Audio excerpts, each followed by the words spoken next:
Hii ni Throwback Thursday ndani ya Akiza TV tarehe 20 Agosti mwaka 2026.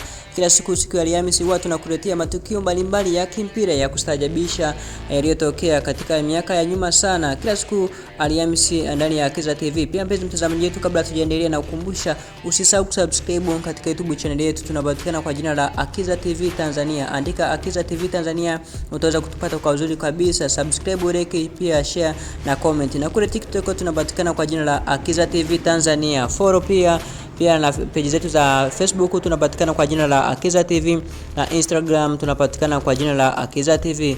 Tuendelee mpenzi mtazamaji wetu, Throwback Thursday ya leo ni tukio kubwa sana la kimpira ambalo liliweza kutokea ni Mei 25 mwaka 2005. Tarehe 25 Mei mwaka 2005 ni Throwback Thursday hii hapa ndani ya Akiza TV. Tunaenda kuangazia ni UEFA Champions League, ambapo UEFA Champions League iliweza kuanza mwaka 1992. Kabla ya kuitwa UEFA Champions League ilikuwa inaitwa European Cup, kombe la mabingwa wa Ulaya, ambapo kombe hili liliweza kuanzishwa mwaka msimu wa 1955 na 56. Kwa rasmi iliweza kuanza European Cup iliweza kuanza mwaka 1955 au kombe la mabingwa Ulaya. Baada ya hapo kombe hili liliweza kuendelea mwaka 1992 au msimu wa 1992 na 93. Kombe hili liliweza kubadilishwa jina kutoka European Cup au kombe la mabingwa Ulaya likaitwa UEFA Champions League. Kwa kuanzia mwaka 1992 au msimu wa 1992 na 93, kombe hili likabadilishwa jina na kuweza kuitwa UEFA Champions League.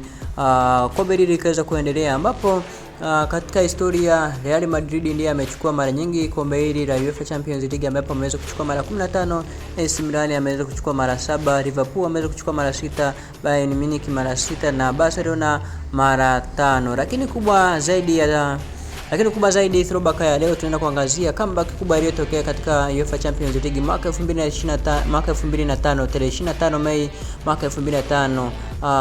UEFA Champions League, tukio kubwa ambalo lilitokea la kustajabisha kwa watu wa AC Milan, ambapo AC Milan waliweza kutangulia kipindi cha kwanza. AC Milan waliweza kuifunga Liverpool mabao matatu, walikuwa mbele kwa mabao matatu, lakini kipindi cha pili kilivyoanza dakika 54 Liverpool kuweza kusawazisha bao, na dakika ya 56 kuweza kusawazisha bao la pili, na dakika ya 60 wakaweza kusawazisha bao la tatu, na mechi ikawa ni sare ya mabao matatu kwa matatu. Kutoka nyuma kufunga mabao matatu kipindi cha kwanza, wakarudisha mabao yote matatu, na dakika 6 Liverpool waliweza kufanikiwa kuweza kurejesha mabao yote ambayo yalikuwa yamefungwa na AC Milan. Mechi ikaendelea dakika 90 na hatimaye kuingia katika mkwaju wa penalty, na AC Milan wakaweza kutolewa kwa penalty 3-2. Liverpool kaweza kuchukua bingwa mwaka 2005 wa UEFA Champions League kutoka nyuma, akapiga comeback ya mabao matatu na kuweza kuwatoa katika mbio za ubingwa